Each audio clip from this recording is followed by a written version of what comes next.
नमस्कार, मैं हूं चंद्रभान सिंह भदौरिया और आप देख रहे हैं सीबी लाइव। आज बात करेंगे अलीराजपुर के कठीवाड़ा के 20 करोड़ से अधिक के गबन कांड की। इस कांड में 5 आरोपियों को अग्रिम जमानत मिल चुकी है। छठा आरोपी, जिसे मास्टरमाइंड पुलिस और सब लोग मान रहे हैं, कमल राठौड़, वो लगातार फरार है।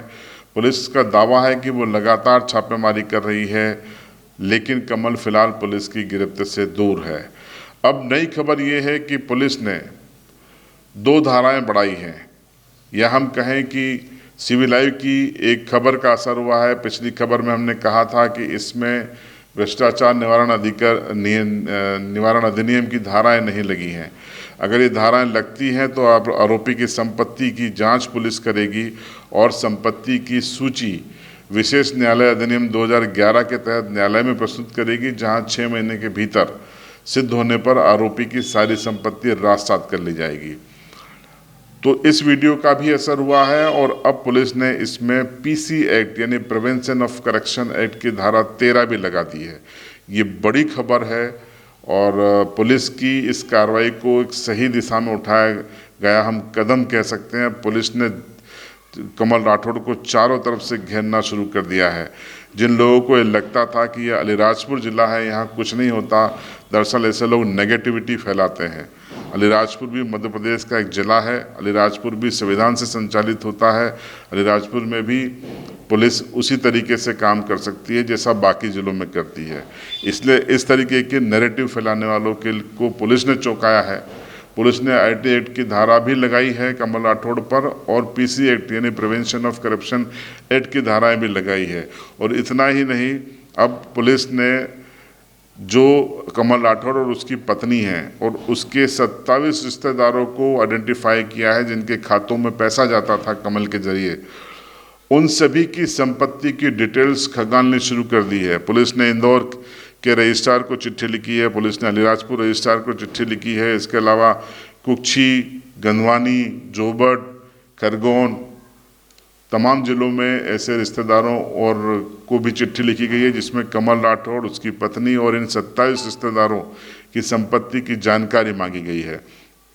इतना ही नहीं, पुलिस के पास चर्चा है सूत्रों के अनुसार कि गंधवानी में एक टाउनशिप जो कमल राठौड़ अपने एक पार्टनर के साथ मिलकर बना रहा था, मेसर्स हरसिद्धि आशीर्वाद डेवलपर्स के साथ उसका टाई अप हुआ था, उसकी डिटेल भी पुलिस ने खंगालनी शुरू कर दी है। पुलिस को शुरुआती दस्तावेज हाथ लग गए हैं, ये भी चर्चाएं हैं। बालाजी धाम नाम की ये टाउनशिप कमल राठौड़ अपने एक पार्टनर के साथ मिलकर डेवलप करने वाला था। अब सोचिए, कठीवाड़ा इलाके के आदिवासी बच्चों की छात्रवृत्ति और कई शिक्षकों का, आदिवासी शिक्षकों के हक का पैसा डकार कर बालाजी धाम नाम की ये टाउनशिप खड़ी कर रहा था कमल राठौड़। तो ये विडंबना है और इसीलिए कठीवाड़ा भी बंद हुआ। इसके अलावा जो चर्चाएं हैं उसमें आपको हमने पहले ही बता ही दिया कि पुलिस क्या करने जा रही है। पुलिस ने इनाम भी बढ़ाकर 5,000 से बढ़ाकर 10,000 रुपये कर दिया है। अब ये जो तमाम चीज़ें हो रही हैं, ये कानूनी तौर पर कमल राठौड़ अब घिर रहा है, क्योंकि कंप्यूटर और रिकॉर्ड बोल रहा है कि कमल राठौड़ की सबसे महत्वपूर्ण भूमिका इस पूरे स्कैंडल में है। बाकी लोगों की भूमिका नहीं है, हम ये नहीं कह रहे हैं, क्योंकि वो भी जिम्मेदार अथॉरिटी थे, उनकी भी भूमिका है, लेकिन मास्टरमाइंड माने जा रहा है, क्योंकि बाकी लोगों की संपत्ति की इतनी जानकारी नहीं आ रही है जितनी कमल राठौड़ और उसकी पत्नी की आ रही है। तो जाहिर सी बात है कि इस राशि का ज़्यादा इस्तेमाल किसने किया है, ये भी स्पष्ट है। तो अब पुलिस ने जिस तरीके से कमल राठौड़ की घेराबंदी की है और अब ये तय है, भले कमल राठौड़ को देखिए, कई लोग ऐसे हैं जो जमानत मिलने पर आरोपियों की मन ही मन खुशियां भी बनाते हैं। जमानत पाने का मतलब ये नहीं होता है कि आप आरोपों से बरी हो गए। जमानत एक प्रक्रिया होती है, एक अधिकार होता है जो मिलता है। हो सकता है कमल गिरफ्तार हो सकता है कमल को भी जमानत मिल जाए, लेकिन इसका ये मतलब नहीं है कि कमल बच गया है।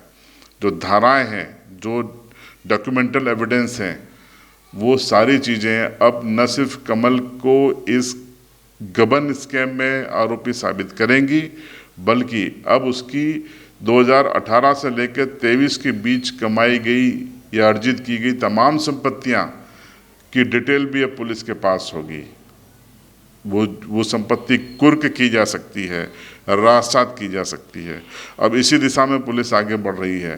पुलिस ने बीते 6 महीने का रिकॉर्ड, 6 महीने में कहाँ कहाँ कमल राठौड़ या उसकी पत्नी ने या 27 रिश्तेदारों ने संपत्तियां खरीदी हैं या बेची हैं, उनकी डिटेल्स मांगी है। और ये डिटेल्स पूरी आने के बाद इस केस को और मजबूती मिलेगी और निश्चित तौर पर कानूनी तौर पर अपना बचाव करने में कमल राठौड़ को बहुत दिक्कतें आने वाली हैं। फिर से कह रहा हूँ, जो लोग ये सोचते हैं कि इस केस का कुछ नहीं होना है क्योंकि ये अलीराजपुर है, तो वो गलत सोचते हैं, गलत नैरेटिव गढ़ते हैं। अलीराजपुर की छवि को अच्छा बनाइए।